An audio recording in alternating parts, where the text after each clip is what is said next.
ఈరోజు దేవుడు ఒక ప్రత్యేకమైన సందేశాన్ని మనకి ఇచ్చుకున్నాడు. ఆమేన్. ఈరోజు వాక్యాంశానికై ఆదికాండం 3వ అధ్యాయం 21వ వచనం. ఆదికాండం వేళంగానే కొంచెం జరుగుతుంది, ఇద్దరు వేళంగా. ఆదికాండం 3వ అధ్యాయం 21వ వచనం.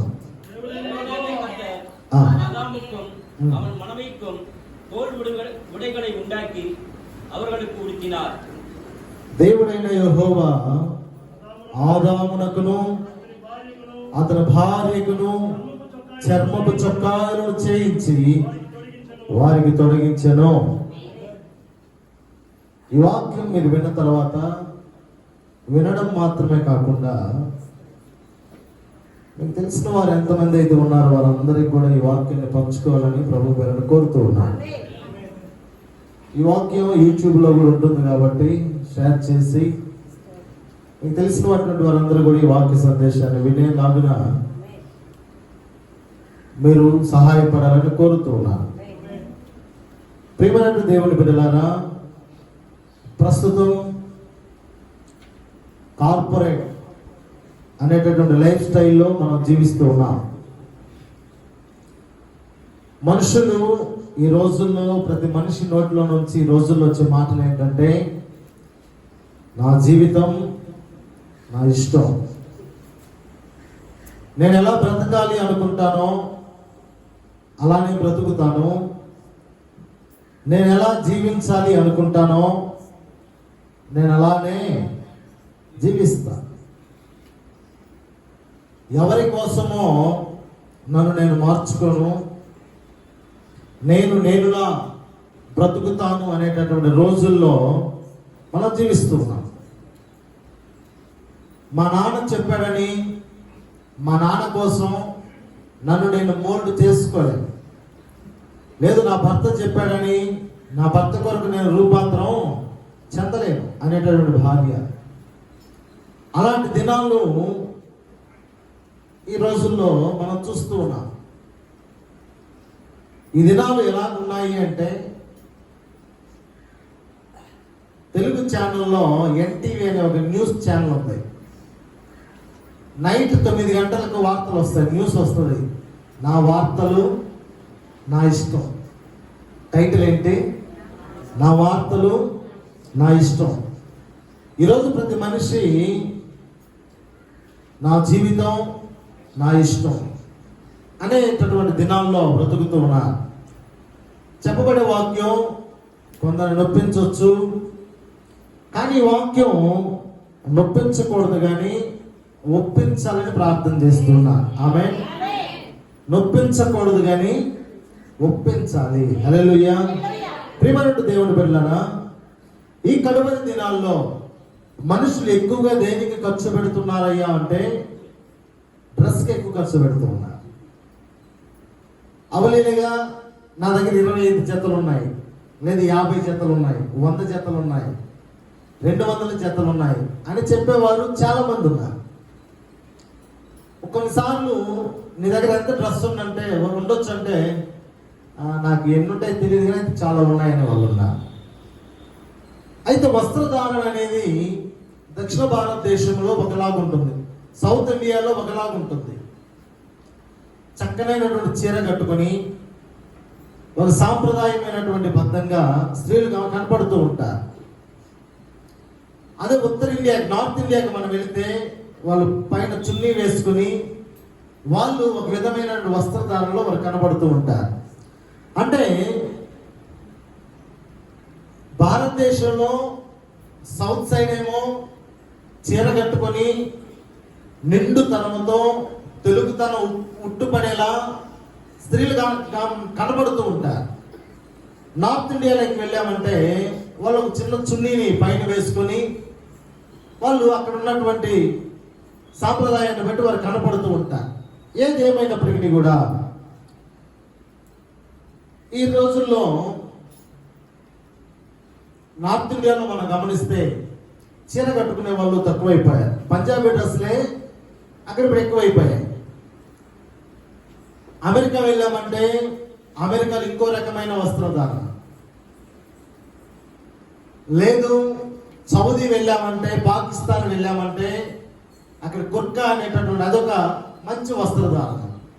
ఇలా ప్రాంతానికి ఒక వస్త్రధారణ, దేశానికి ఒక వస్త్రధారణ.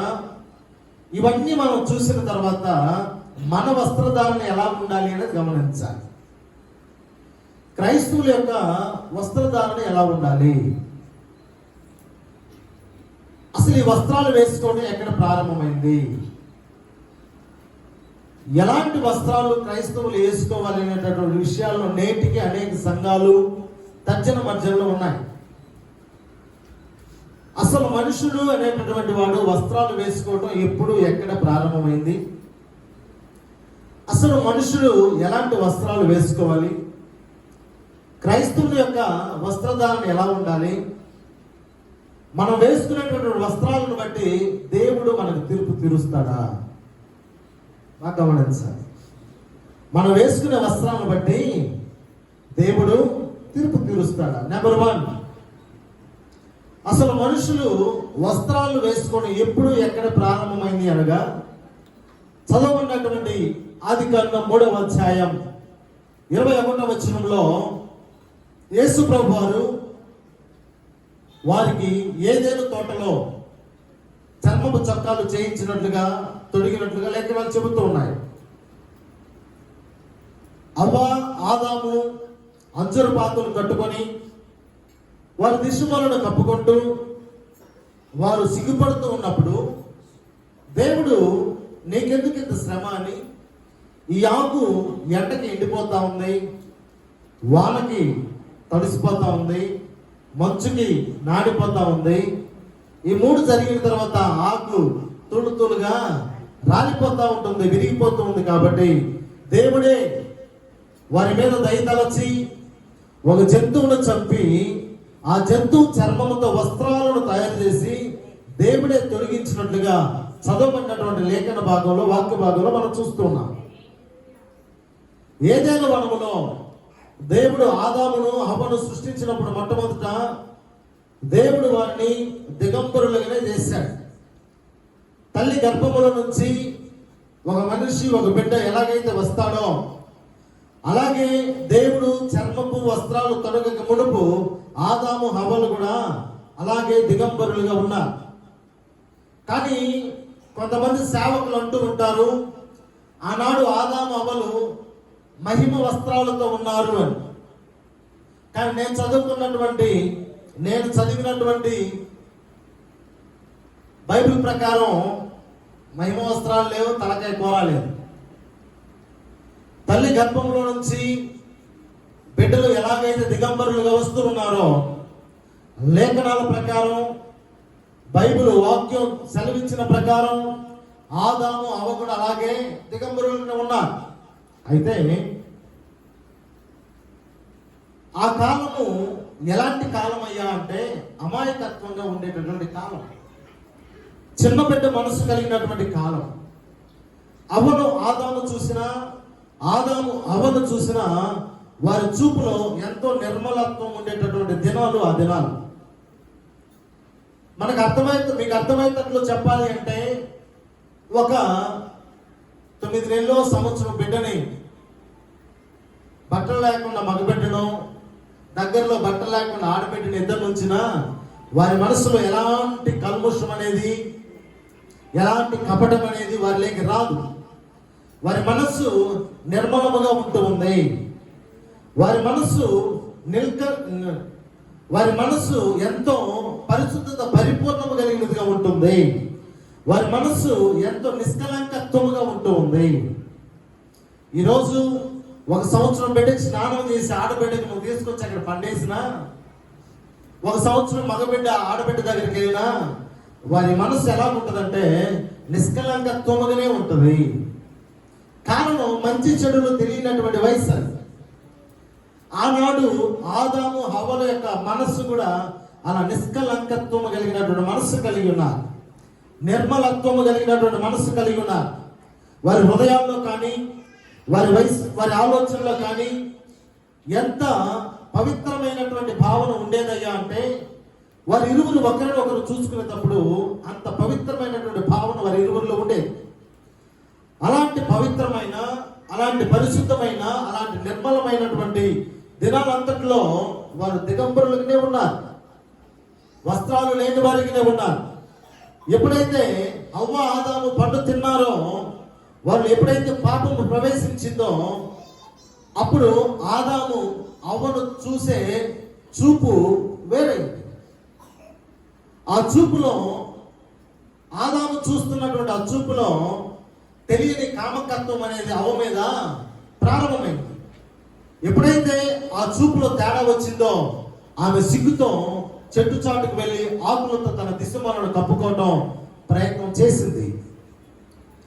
అట్ ద సేమ్ టైం అవ్వ కూడా తన భర్త అయినటువంటి ఆదాముని ముందంతా కూడా నిర్మలత్వంతో చూసేది. కానీ ఎప్పుడైతే పండు తినిందో ఆమె చూపులో తన భర్త వైపు చూస్తూ ఉన్నప్పుడు ఆ నిర్మలత్వం ఆమెలో లేదు. చూపు మలినమైపోయింది. చూపు వ్యామోహంతో నిండి ఆ చూపు వ్యామోహత్వంతో చూడటం ప్రారంభించింది. ఎప్పుడైతే అవ్వ ఆ విధంగా చూడటం ప్రారంభించిందో ఆదాము కూడా సిగ్గుతో చెట్టు చాటుకు వెళ్ళి అంజూరు పాకులను కట్టుకోవడం ప్రారంభించాడు. అంజూరు ఆకులు పెద్దవిగా ఉంటాయి కాబట్టి అంజూరు ఆకులని వారి దిశమలకు కట్టుకోవడం ప్రారంభించారు. ఆదికాండం 3వ అధ్యాయం 7వ వచనంలో మనం చూసినప్పుడు అప్పుడు వారిద్దరి కన్నులు తెరవబడెను, తాము దిగంబరులమని తెలుసుకొని అంజూరు ఆకులు కుట్టి తమకు కచ్చడములను చేసుకుని. అంజూరు ఆకులు అంటే ఏంటి? అవి అత్తి పొలాలు ఉంటాయి, అత్తి చూసేస్తాం కదా మనం, అవే అంజూరు పండ్లు. చిన్న బిడ్డల వలె, చిన్న బిడ్డల మనస్తత్వం కలిగి ఆ పండు తినక ముందు ఉన్నారు. ఆ పండు తినక ముందు వారి మనసు నిర్మలముగా ఉండింది.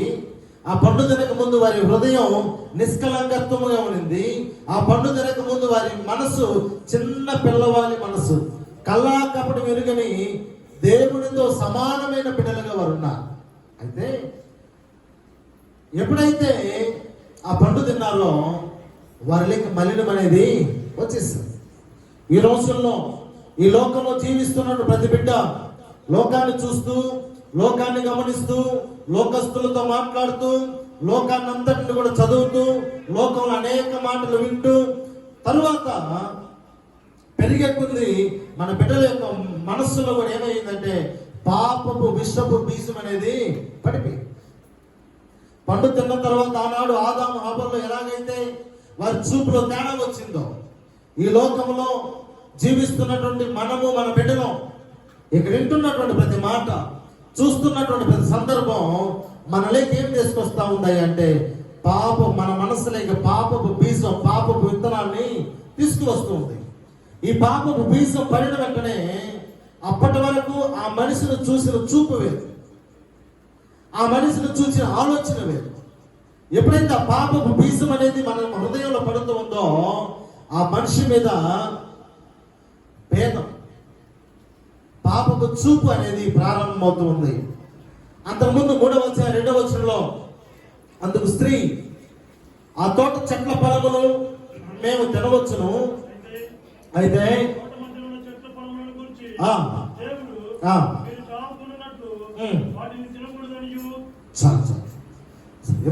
చర్మపు చొక్కాలు చేయించి వారికి తొలగించును. అంతకు ముందు ఆదాము అవ్వ కూడా నిర్మలమైనటువంటి మనసుతో ఉన్నప్పుడు వారి మనసులో ఎలాంటి తప్పైనటువంటి పాపపు ఆలోచనలు లేవు. పాపం ప్రవేశించిన తర్వాత, పండు తిన్న తర్వాత వారి మనసులో పాపం అనేది ప్రవేశించింది. ఎప్పుడైతే పాపం అనేది వారి మనసులో ప్రవేశించిందో వారి చూపులు మారాయి. ఆ చూపులు తట్టుకోలేక వారి దిశమలను కప్పుకోవడానికి వాళ్ళు ప్రయత్నం చేస్తూ ఉన్నారు. ఎంతకాలం ఆకులు కప్పుకుంటామని దేవుడే ఏం చేశాడు? వారి చర్మపు చొక్కాను తొలగించాడు. ఆనాడు మనుషులో పాపపు బీజం పడినప్పటి నుంచి ఒక స్త్రీని ప్రతి పురుషుడు వ్యామోహంతో చూడడం ప్రారంభించాడు. ఎప్పటి నుంచి?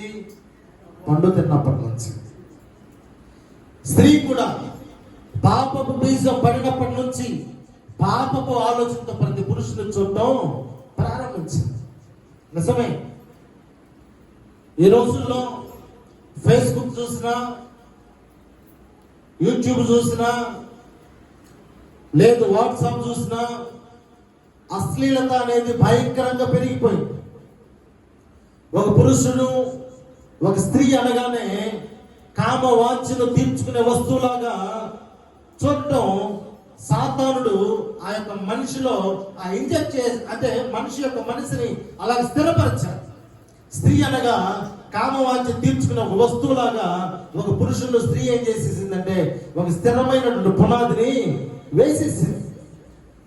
అలాగే స్త్రీ కూడా ఒక పురుషుని చూసినప్పుడు అదే రీతిగా అపవిత్రమైనటువంటి వాంఛ కలిగేటట్లుగా సాతాను మనుషుల యొక్క మనసును రేపే విధముగా స్త్రీని కూడా అలాగే సాతానుడు స్థిరపరచాడు. ప్రియమైన దేవుని బిడ్డారా, అంతకు ముందు పండు తినక ముందు ఎంతైతే నిర్మలమైన మనస్సు నిందో ఆ పండును తినిపించి ఆనాడు ఆదాము అవ్వ మనుషుల్ని ఎలాగైతే కల్మషం చేశాడో నేటి వరకు అలాగే కల్మషం చేసుకుని వస్తూనే ఉన్నాడు సాతానుడు. చూపు ఎలా మారిందో మీకు అర్థమైందని చెప్తాను. ఏదైనా తోటలో దేవుడు వృక్ష ఫలమును కలుగు చేశాడు. 2వ అధ్యాయం 9వ వచనం మనం చూసినప్పుడు దేవుడైన యెహోవా ఆదామును పిలిచి నువ్వెక్కడున్నావని అడిగాను. నేను తోటలో నీ స్వరము విన్నప్పుడు దిగంబరిగా ఉంటాడు కనుక, మరియు దేవుడైన యెహోవా చూపునకు రమ్యమైనదియు ఆహారమునకు మంచియుదునైనా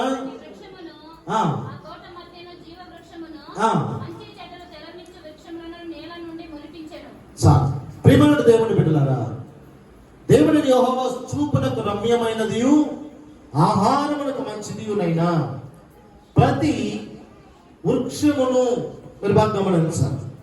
ఏదైనా వనములో చూపునకు అందమైన ఫలాలు ఉన్నాయి.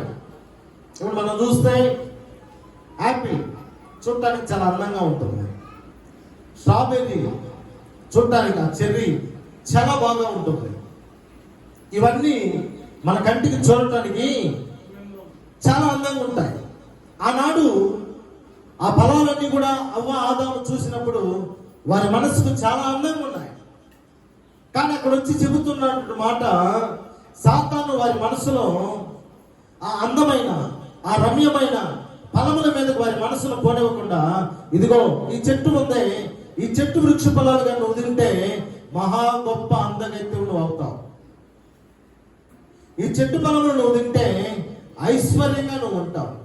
ఈ చెట్టు ఫలములు నువ్వు తింటే దేవతలాగా నువ్వు అవుతావు. ఎవరిలాగా అవుతావంట? దేవతలా. కానీ వారు దేవునిలాగా ఉన్నారు. కానీ సాతానుడు వారిని ఎలా ప్రేరేపిస్తుంది? దేవతలా ఉంటామని ప్రేరేపిస్తుంది. దేవుడు గొప్ప, దేవత గొప్ప? దేవుడే గొప్ప. కానీ రమ్యమైన పండున్న, తినడానికి మంచి ఆహారముగా, మంచి రుచి కలిగిన విధముగా మంచిదిగా ఉన్న పండున్న సాతానుడు వాటి మీదకి మాత్రం అవ్వ ఆదాము యొక్క మనసుని మరల్చలేదు. వారిలో ఏం చేసిందంటే మంచిది రమ్యమైనది ఉన్నప్పటికీ కూడా వారిలో సాతాను విషపు విత్తనాలు వేయటం ప్రారంభించింది. ఎప్పుడైతే విషపు విత్తనాలు వేయటం ప్రారంభించిందో ఎలాగ వేసిందో కూడా మీకు చెప్తాను. 3వ అధ్యాయం 5-6 వచనాల్లో, మీరు వాటిని తినుదినమున కన్నులు, అప్పటిదాకా వారి కన్నులు మూసుకోవాలా. కన్ను మూసుకుని దేవుడిని వారు చూసేవారు కాదు. కన్ను మూసుకుని దేవుడిని వారు నడిచేవారు కాదు. కన్ను మూసుకొని ఉంటే ఆ ఏదైనా ఉన్న పనులన్నీ రమ్యమైనవిగా, మంచివిగా ఉన్నాయని, ఆహారాన్ని తినేవిగా ఉన్నాయని ప్రతి జంతువుకు పేర్లు పెట్టేవారు కాదు. చివరికి వారి కన్నులు తెరవబడకుండా ఉంటే వారితో మాట్లాడుతున్న సర్పాన్ని కూడా వారు చూసేవారు కాదు. కానీ ఇక్కడ మోసం చేస్తా ఉంది, మీ కన్నులు తెరవబడును, మీరు మంచి చెడ్డలు ఎదిగిన వారై ఎలాగంట దేవతల వలె ఉన్నారు. ముందు వారు ఎలా ఉన్నారా అంటే దేవుని వలె ఉన్నారు. కానీ సాతానుడు దేవతల వల్ల ఉంటారని చెప్పగా వాళ్ళకి ఆ చెట్టు అంటే ఆ ఫలం రమ్యమైనదిగా, ఆ పండు నాకు కావాలి, ఆ దేవతలకు ఉండే పండే నాకు కావాలి అని వారు కోరుకునే విధంగా సాతానుడు వారిని ప్రేరేపించి, ఎప్పుడైతే సాతానుడు ఆ విషపు విత్తనాలు వారు వేసిందో ఎన్నడూ లేనంత రమ్యమైనదిగా ఆ పండు వారికి కనపడటం ప్రారంభించింది. మీరు గమనించండి, 100 వస్తువులు అక్కడ ఉంటాయి మంచివే, కానీ నీ కంటికి ఏదైతే నచ్చుతుందో అదే నీకు నచ్చుతుంది. అది బాగలేకపోయినా ఒక మనిషి నిన్ను పదే పదే సూపర్ సూపర్ సూపర్ అని చెప్తే నీకు అదే బాగా అనిపిస్తుంది. ఈరోజు సోషల్ మీడియా అనేది ఎలా ప్రారంభమైంది, ఎలా తయారైందయ్యా అంటే, ఒక తండ్రిలాగా మీకు చెబుతూ ఉన్నాను. సోషల్ మీడియా ఒక పెదవిని చూపించేటప్పుడు ఎక్కడ లేని అందాన్ని ఆ పెదవి మీద చూపిస్తాం సోషల్ మీడియా ఈ రోజుల్లో. ముందుకి వెనక్కి ఆ మొబైల్ స్క్రీన్ ని అలా పైకి అంటాం, మళ్ళా ఎందుకని చూద్దాం, మళ్ళా పైకి అంటాం, మళ్ళా కిందకి. ఈరోజు స్త్రీ శరీరమైన పురుషుని శరీరమైన ఒక మాంసపు ముద్ద అనేది మనం గమనించాలి. ఒక మాంసము కొట్టు మనం వెళ్ళేటప్పుడు కనపడిందంటే మాంసము రక్తము మిళితమైన అక్కడ అది కనపడుతూ ఉంది మనకి. మాంసపు ముద్ద మన శరీరంలో ఉండేది కూడా అదే. అది పురుషుని శరీరమైన ఒక మాంసపు ముద్దే, స్త్రీ శరీరమైన ఒక మాంసపు ముద్దే. కానీ టీవీ సీరియల్స్, ఈ సినిమాలు, ఈ సోషల్ మీడియా ఇవన్నీ వచ్చిన తర్వాత ఆ మాంసపు ముద్దను ఏం చేస్తారంటే నాకు అది కావాలి, నాకు అది కావాలి, నాకు అది కావాలి అనే విధముగా, మనిషి ఆశపడే విధముగా, మనిషి హృదయం ప్రేరేపించబడే విధముగా భాగాలు భాగాలుగా చూపించడం అనేది ప్రారంభమైంది. సాతానుడు అది ఎక్కువగా ఆకర్షించుకోవడానికి ఆ మాంసపు ముద్దల్ని వేరు చేసి, ఇలాంటి బట్టలు వేసుకుంటే ఇలా ఉంటారు, అలాంటి బట్టలు వేసుకుంటే అలా ఉంటారు, ఇలా వేసుకోవాలి అలా వేసుకోవాలని వారి వారి యొక్క అందాన్ని మైమరిపించేలా ఈ మీడియా వచ్చిన తర్వాత ఈ లోకాన్ని ప్రతి మనస్సులో విషపు బీజాలు, విషపు విత్తనాలు వేయడం సాతానుడు ప్రారంభించాడు. ఎప్పుడైతే ఇవన్నీ వచ్చాయో మానవుడు పాపం ఎక్కువగా చేయటానికి తన మనస్సు అనేది ప్రేరేపిస్తూ ఉంది. కాబట్టి ప్రియమైన దేవుని బిడ్డలారా, ఈ మీడియా వచ్చిన తర్వాత, ఈ సినిమాలు వచ్చిన తర్వాత, ఈ సీరియల్స్ వచ్చిన తర్వాత, ఈ సోషల్ మీడియా వచ్చిన తర్వాత మనుషులు నా జీవితం నా ఇష్టం అన్నట్లుగా బట్టలు వేసుకోవడం ప్రారంభించారు. కానీ దేవుని మందిరానికి వస్తున్నట్టు మనం, క్రైస్తవులమైన మనం ఎలాంటి బట్టలు వేసుకోవాలో అది మనం తెలుసుకొని ఉండాలి. రోజు మనం చూసే టీవీ అయినా సరే, సీరియల్ అయినా సరే, ఏదైనా సరే మీరు గమనిస్తే ఆ సినిమాలో సీరియల్లో కనబడేటటువంటి వస్త్రాలన్నీ కూడా వారి శరీరాన్ని వర్ణిస్తూ వారిని మరీ ఆకర్షణంగా చూపించే విధంగానే వారి వస్త్రధారణ ఉంటుంది. కానీ నేడు మన పిల్లలు ఆ డ్రెస్ వేసుకుంటే నా కూతురు బాగుంటుంది, ఆ డ్రెస్ వేసుకుంటే నా కొడుకు బాగుంటాడు, ఈ డ్రెస్ వేసుకుంటే నా కుమారుడు హీరో లాగా ఉంటాడు, ఈ డ్రెస్ వేసుకుంటే నా కుమార్తె హీరోయిన్ లాగా ఉంటుంది, అలాంటి డ్రెస్ తీయాలి, అలాంటి మ్యాచింగే తీయాలి, అలాంటి కలరే తీయాలి. ఆ రోజు టీవీలో చూసినటువంటి ఆమె కంటే, ఆ పాప కంటే నా బిడ్డే బాగుంటుంది ఆ డ్రెస్ వేస్తే అని పోటీ పడి వెతికి వెతికి, కమలమ్మ వాక్యం వెతికి వెతికి వెతికి వెతికి అలాంటి డ్రెస్సులు తీసేటటువంటి తల్లులు తండ్రులు లేకపోలేరు సంఘాలలో. ఆనాడు ఆదాము హవ్వలో ఏ విషపు విత్తనమైతే సాతానుడు వేస్తాడో నీ బిడ్డ జీవితంలో కూడా వెతికి వెతికి వెతికి వెతికి, నెట్లో ఎత్తుకులాడి, గూగుల్లో ఎత్తుకులాడి, కలర్ మ్యాచింగ్ ఎత్తుకులాడి నీ బిడ్డల జీవితాల్లో ఎవరేస్తారు మన విషపు బీజాలు? తల్లిదండ్రులు అయినటువంటి మనమే మన బిడ్డల జీవితాల్లో విషపు బీజాలు వేస్తాం.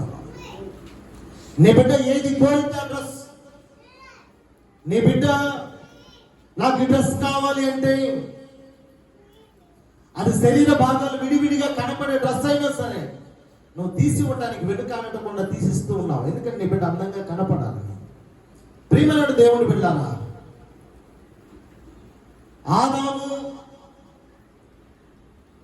ఎప్పుడైతే ఆ పండును తిన్నాడో, ఎప్పుడైతే తన దిశమలను కప్పుకునే మనసు అతనిలోకి వచ్చిందో, అవ్వను చూసినప్పుడు తన మనసే కల్మషముగా మారిపోయినట్టుగా లేఖనాలు ఉన్నాయి. వ్యామోహంతో చూడటం ప్రారంభించాడు, కామవాంఛతో చూడటం ప్రారంభించాడు. అవ్వ తన దిశమలను కప్పుకోవడం ప్రారంభించింది. అది ప్రారంభం. ఆనాటి నుంచి నేటి వరకు అలాంటి రోజులు లేకపోలేదు, ఒక్క రోజు కూడా.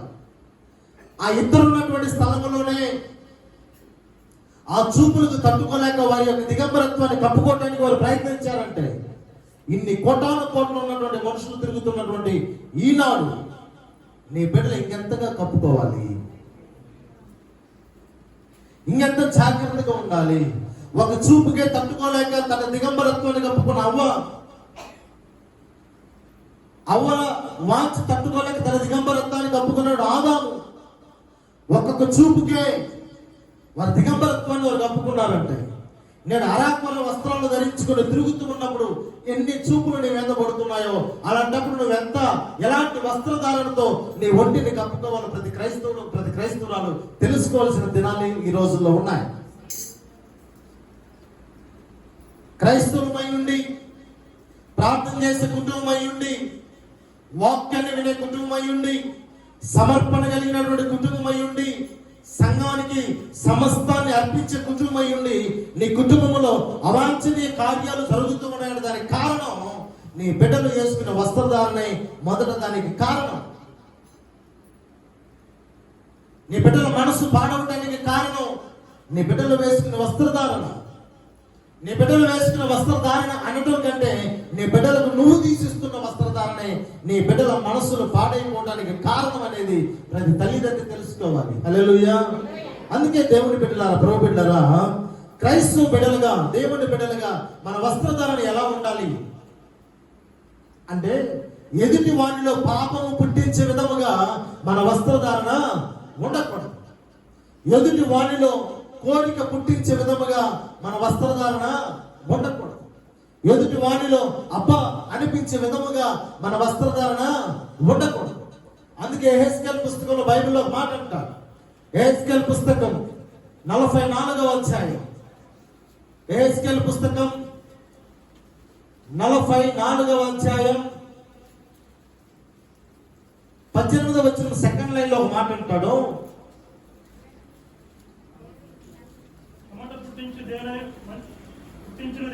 చెమట పుట్టించినది ఏదైనా ఎలాంటి బట్టలు వేసుకోకూడదంట. ఎలాంటి బట్టలు వేసుకోకూడదంట. చెమట పుట్టించుది ఏదైనాను వారు ధరింపకూడదు, వారు వేసుకోనకూడదు. ఇప్పుడు మీలో ఒక ప్రశ్న రావచ్చు, పాస్టర్ గారు మనం ఎలాంటి వస్త్రాలు వేసుకున్నా 10 నిమిషాలు నడిస్తే చెమటకు వస్తుంది. మనం ఎలాంటి వస్త్రాలు వేసుకున్నా ఫ్యాన్ లేని స్థలంలో కూర్చుంటే మరి చెమట పుట్టించుకునే స్థలాలు ఏంటి అంటే, ఆది కాండంలో చెమట పాపానికి గుర్తుగా ఉంది. అవ్వ ఆదాము నిర్మలమైనటువంటి మనసు, నిష్కలంకమైన మనసు కలిగి ఉన్నంత వరకు వారి జీవితంలో చెమట అనేటటువంటి మాటకు అర్థం లేదు. చెమట అనేటువంటి మాట బైబిల్లో రాయబడలేదు. ఎప్పుడైతే పండు తిన్నారో, తినిన తరువాత చెమట అనే పదం బైబిల్లోకి లిఖితమైంది. పాపం అనేది ఎప్పుడైతే ప్రవేశించిందో వారి మనసులో, అప్పుడు చెమట అనేది ప్రారంభమైంది. కాబట్టి చెమట ఆది కాండంలో పాపానికి గుర్తుగా ఉంది. ఆదాము పాపము చేసిన తర్వాతనే చెమట అనేది ప్రారంభమైంది. ఆదాము పాపము చేయకముందు చెమట అనేటువంటి మాటకు బైబిల్లో స్థానం లేనే లేదు. చెమట పాపానికి గుర్తయితే, చెమట పుట్టించు వస్త్రములు ధరించకూడదు అంటే, నిన్ను చూసినప్పుడు ఎదుటి వారిలో పాపమును పుట్టించే అంటే పాపము పుట్టే విధముగా నీ వస్త్రాలు నువ్వు వేసుకోనకూడదని దాని అర్థం. చెమట పుట్టించు వస్త్రాలు అంటే ఎదుటి వాడి మనసులో నువ్వు వేసుకున్న వస్త్రాలను బట్టి పాపము మనసు కలిగే విధముగా నువ్వు వస్త్రాలు వేసుకోనకూడదని దాని అర్థం. ప్రియమైనటువంటి యవ్వన బిడ్డలారా, దేవుని మందిరానికి వచ్చినప్పుడు ఎవరమైనా సరే మన వస్త్రాలను చూసి ఎదుటి వారి మనస్సు మన మీద ఆకర్షణ అనేది పడకూడదు.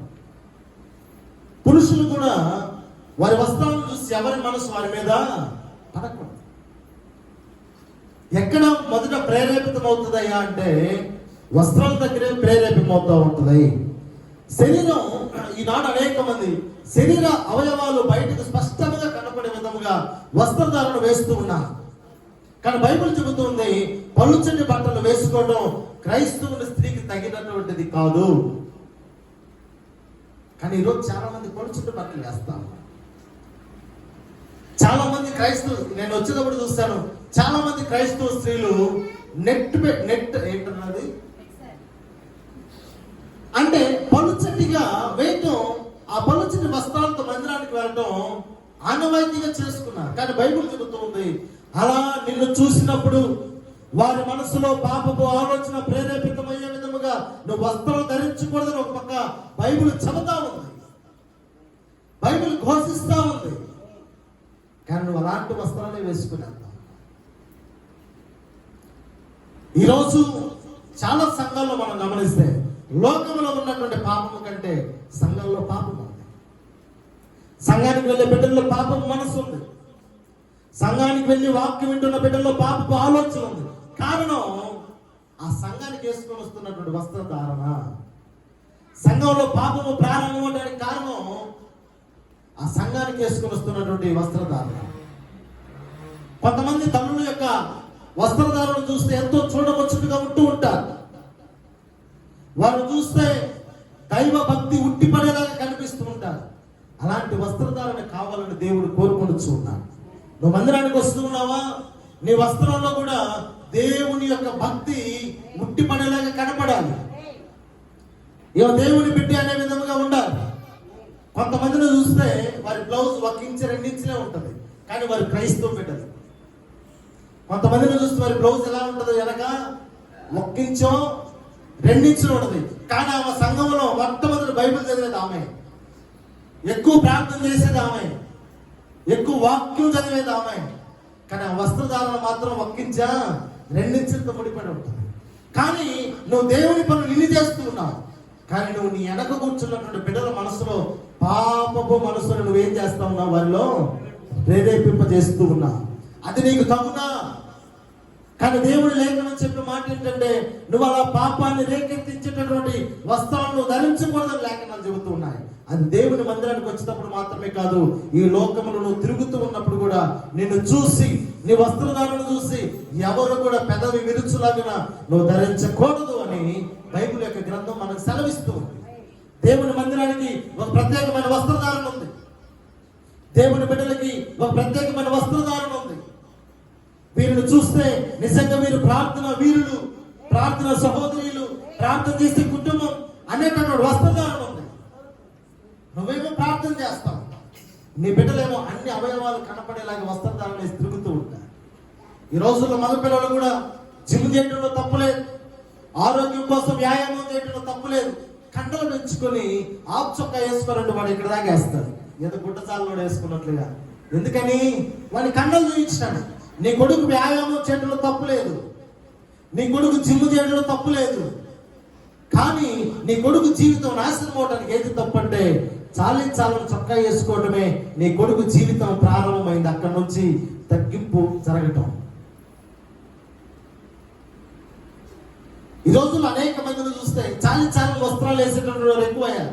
కానీ ప్రభు లేఖనాలు చెబుతున్నాయి నిండు వస్త్రముతో నువ్వు కనపడాలని దేవుడు ఆశపడుతున్నాడు.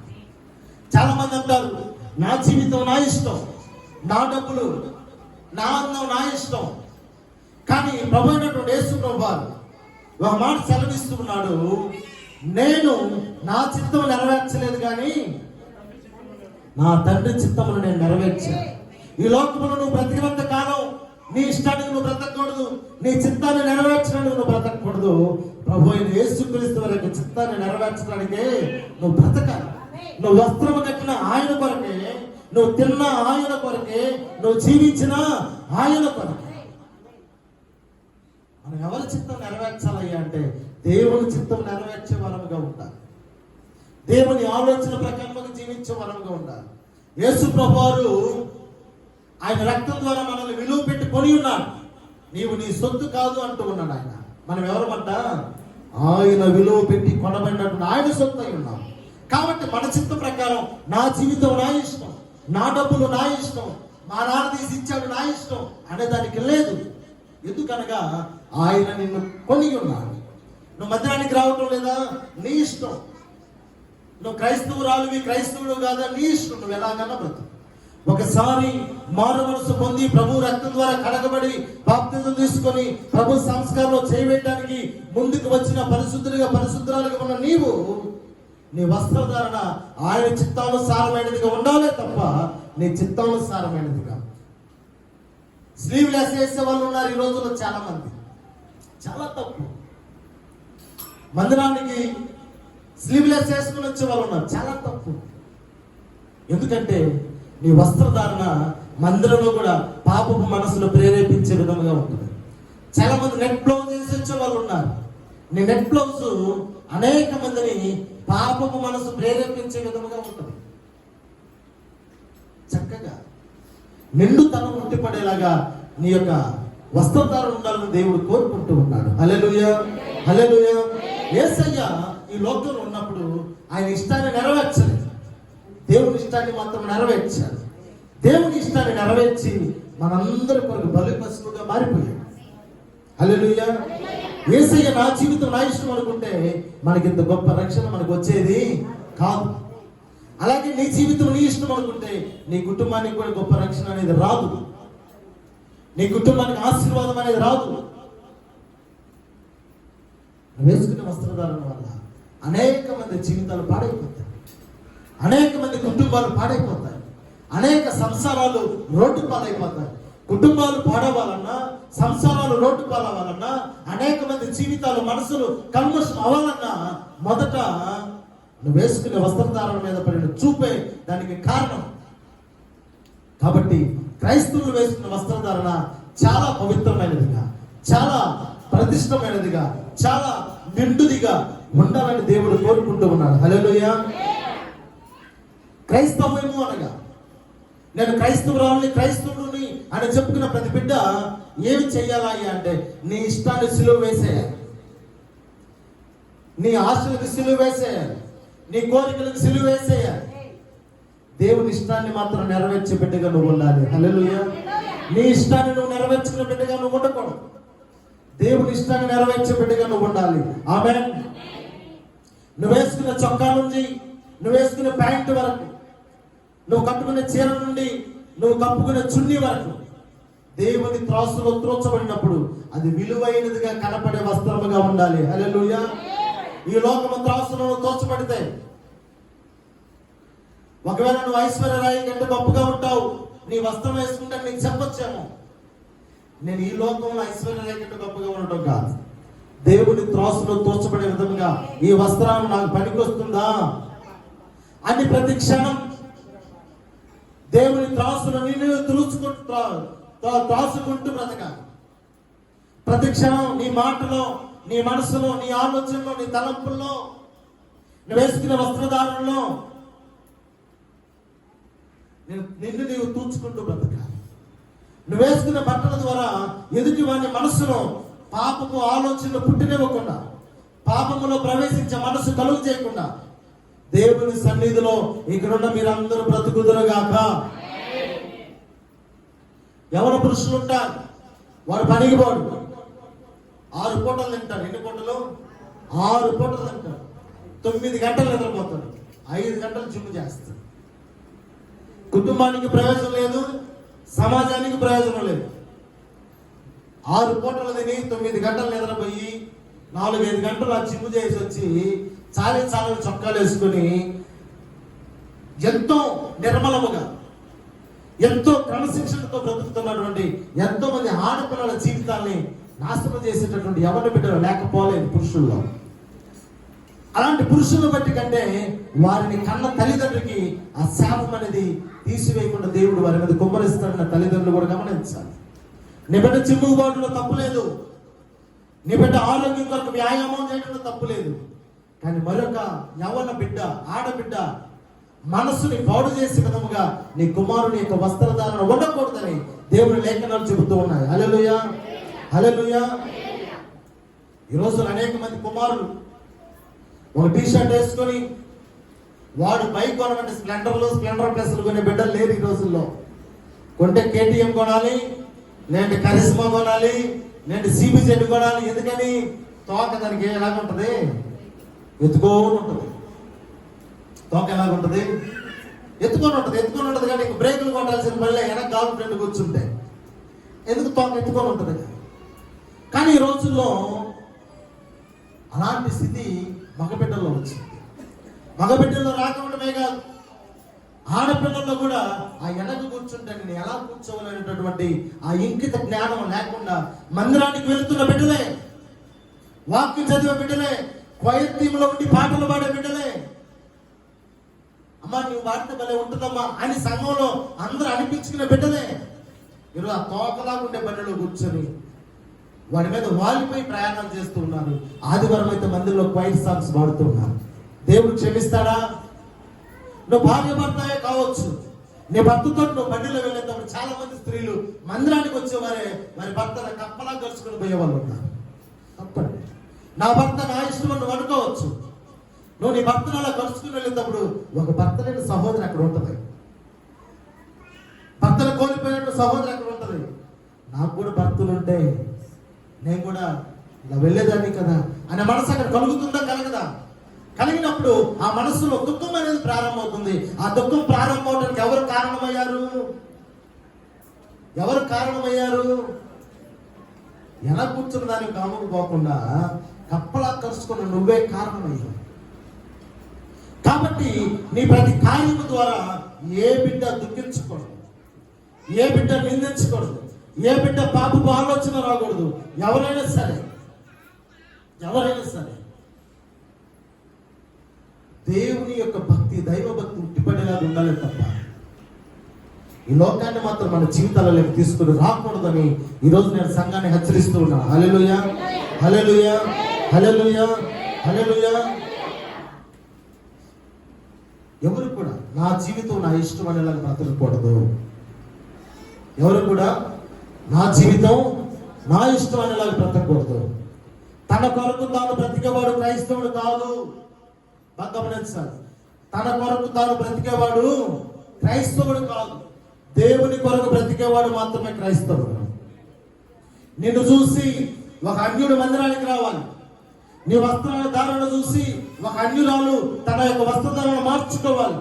నీ మాటల వైఖరి చూసి ఒక అన్యుడు మాటల వైఖరిని మార్చుకోవాలి.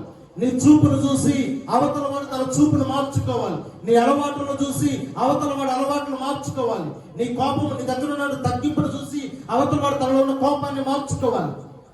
నిన్ను చూసి లోకం చాలా నేర్చుకోవాలి. కానీ దేవుని మందిరానికి వస్తున్న నీవు లోకాన్ని చూసి చాలా నీ ఇంటిలోకి తెచ్చి పెట్టుకుంటూ ఉన్నావు. కానీ ప్రతి క్రైస్తవులు తెలుసుకోవాల్సింది ఏంటయ్యా అంటే, ఆనాడు ఆదాము అవల దగ్గర ఎప్పుడైతే పాపపు విషపు బీజం వేసిందో సాతాను, ఆనాడు ప్రారంభమైనటువంటి కోరికలు, ఆనాడు ప్రారంభమైన కామకత్వం, ఆనాడు ప్రారంభమైన వాంఛగలిగిన చూపు నేటికి ఈ లోకంలో ఉన్నాయి.